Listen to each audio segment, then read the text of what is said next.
주님보다 체험을 더 좋아합니까? 고린도전서 2장 12절. 우리가 세상의 영을 받지 아니하고 오직 하나님으로부터 온 영을 받았으니 이는 우리로 하여금 하나님께서 우리에게 은혜로 주신 것들을 알게 하려 하심이라. 실체는 구속 자체이지 구속으로 인한 신앙 체험이 아닙니다. 그러나 구속을 나의 의식이 받아들일 수 있는 언어로 표현할 때까지는 나 자신에게 아무 의미가 없습니다. 우리가 거듭날 때 성령께서는 우리를 우리 자신과 자신의 체험에서 끄집어내어 예수 그리스도와 일치되게 하십니다. 만일 자신의 체험에 사로잡혀 있다면 그 체험은 구속에 의해 발생한 것이 아닙니다. 구속에 의해 발생된 체험의 증거는 언제나 나라는 존재가 잊혀지는 것입니다. 그래서 자신의 체험을 더 이상 실체의 근원으로 오해하지 않고 오직 그 체험들을 발생시킨 진정한 실체에 관심을 모으는 것입니다. 그러므로 우리의 신앙 체험이 우리를 그 체험의 근원 되시는 예수 그리스도께로 인도하지 않는다면 아무런 가치가 없는 것입니다. 만일 당신이 주관적인 체험을 얻기 위해 당신 안에 계신 성령을 뚝을 쌓아 가두려 한다면 성령께서는 그 모든 뚝을 터뜨리시고 당신을 다시 역사 속의 그리스도께로 인도하실 것입니다. 절대로 하나님으로부터 오지 않은, 결과적으로 하나님께 믿음을 세우게 하지 않는 영적 체험을 부추기지 마십시오. 그러한 체험은 설령 엄청난 환상을 본 것이라고 할지라도 결국 비기독교적인 것입니다. 예수 그리스도께서 당신의 체험의 주가 되십니까? 아니면 당신은 당신의 체험을 예수님보다 앞세웁니까? 혹시 주님보다 체험을 더 좋아하는 것은 아닙니까? 주님께서 당신의 주가 되셔야 합니다. 주님이 주가 되시지 않는 그러한 체험에는 절대로 신경을 써서는 안 됩니다. 때가 되면 하나님께서 당신으로 하여금 당신 자신의 체험에 대해 대단하게 여기지 않도록 만드실 것입니다. 내가 뭘 체험했는지는 그다지 중요하지 않습니다. 나는 단지 주님만을 확신합니다.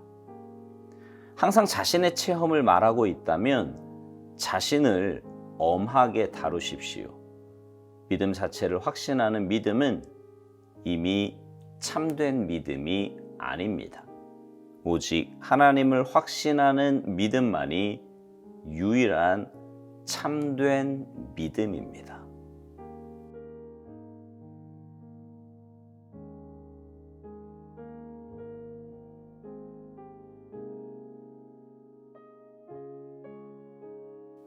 여러분은 신앙생활하며 어떤 체험을 해보셨습니까? 체험이 중요한 이유는요, 체험이 있는 사람과 없는 사람의 차이는 신앙생활할 때, 특별히 고난이나 아픔이 올 때 흔들리느냐 그렇지 않느냐를 결정짓는 중요한 이유가 되기도 하기 때문입니다. 꼭 그런 것은 아니지만 대체로 그래요. 그래서 신앙생활하면서 체험을 갖는다는 것은 굉장히 중요한 일이고 또 소중한 경험입니다. 그러면 여러분, 체험은 누구에게서부터 나오는 거예요? 바로 하나님께로부터 나오는 것입니다.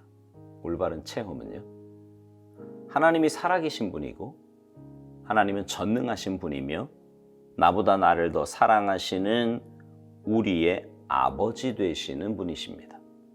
그런 하나님이 계시기에 연약한 우리 인간이 놀라운 은혜 가운데 체험을 하게 되는 거지요. 그러니 결국 주체는 하나님이시지 내 체험이 아니에요. 체험은 전능하신 하나님이 살아계심을 깨닫게 되는 도구일 뿐입니다. 근데 많은 사람들이 체험 자체에 매몰되는 경우가 있어요. 무슨 말이냐 하면 오늘 묵상 제목처럼 주님보다 체험을 더 좋아하는 겁니다. 그 체험이 마치 나를 살리고 그 체험이 나를 온전케 하는 것처럼 말이지요. 아닙니다. 나를 살리신 분도 주님이시고 나를 온전케 하시는 분도 주님이세요. 그러니 우리는 체험에 목숨을 걸 것이 아니라 주님께 목숨 걸고 살아야 합니다. 주님께 목숨 걸고 살면 때에 따라 또 필요에 따라 주님께서 체험도 하게 하시고 은혜도 맛보게 하실 것입니다. 그러니 체험이 중요한 게 아니라 주님과의 관계가 중요한 것이지요. 오사정 목사님이 이런 말을 합니다. 우리가 거듭날 때 성령께서는 우리를 우리 자신과 자신의 체험에서 끄집어내어 예수 그리스도와 일치되게 하신다고요. 그러면서 만일 자신의 체험에 사로잡혀 있다면 그 체험은 구속에 의해 발생한 것이 아니라고 말합니다. 구속에 의해 발생된 체험의 증거는 언제나 나라는 존재가 잊혀지는 것이라고요. 그래서 자신의 체험을 더 이상 실체의 근원으로 오해하지 않고 오직 그 체험들을 발생시킨 진정한 실체에 관심을 모으는 것이라고 말합니다. 여러분, 계속해서 드리는 말씀이지만 주님이 중심이시고 주님과의 관계가 중요한 것이지 체험 자체가 중요한 것이 아닙니다. 생각해 보세요. 만일 체험 자체가 중요하다면 애굽에서 12가지 재앙을 체험하고 또 광야에서 그렇게 수많은 체험을 한 이스라엘 백성들이 왜 광야에서 다 죽었겠습니까? 그들은 항상 자신이 중심이었기 때문이에요. 내가 더우면 안 되고 내가 추워도 안 되고 내가 배고파도 안 되고 내가 목말라도 안 되는 거예요.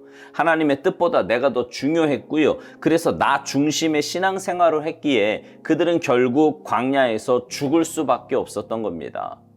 오살드 목사님이 이런 말을 합니다. 절대로 하나님으로부터 오지 않은, 결과적으로 하나님께 믿음을 세우지 않는 영적 체험을 부추기지 말라고요. 그러한 체험은 설령 엄청난 환상을 본 것이라고 할지라도 결국 비기독교적인 것이라고 말합니다.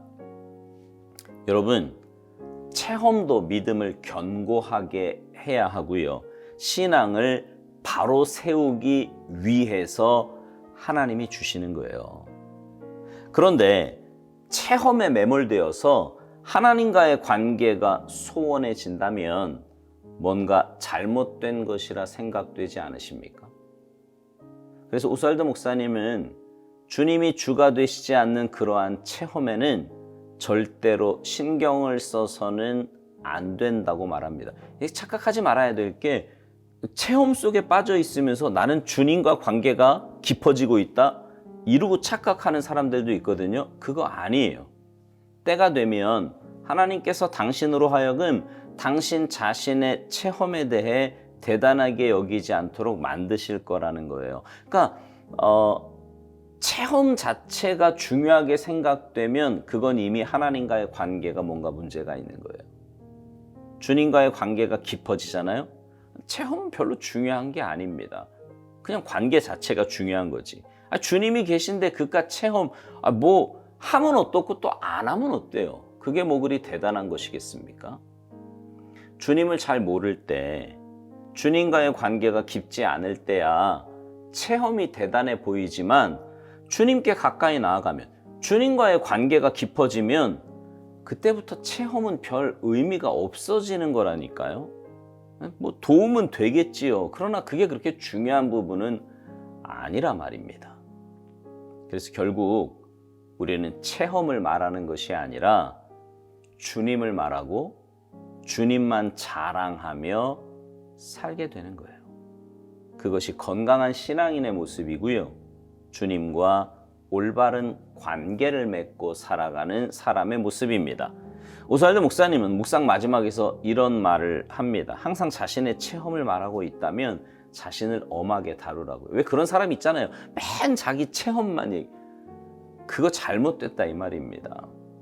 믿음 자체를 확신하는 믿음은 이미 참된 믿음이 아니고 오직 하나님을 확신하는 믿음만이 유일한 참된 믿음이라는 거예요. 사랑하는 성도 여러분, 여러분 뭐 자랑하며 사십니까? 한번 생각해 보세요. 여러분의 체험입니까? 아니면 주님입니까? 바라기는 여러분의 신앙생활이 주님과 건강한 관계를 유지하는 올바른 신앙생활, 올바른 믿음 생활이기를 소망합니다. 그래서 여러분이 자랑하는 분은 오직 주님이시고 여러분의 삶을 통해 드러나는 분은 오직 주님이시기를 주님의 이름으로 축복합니다. 아멘.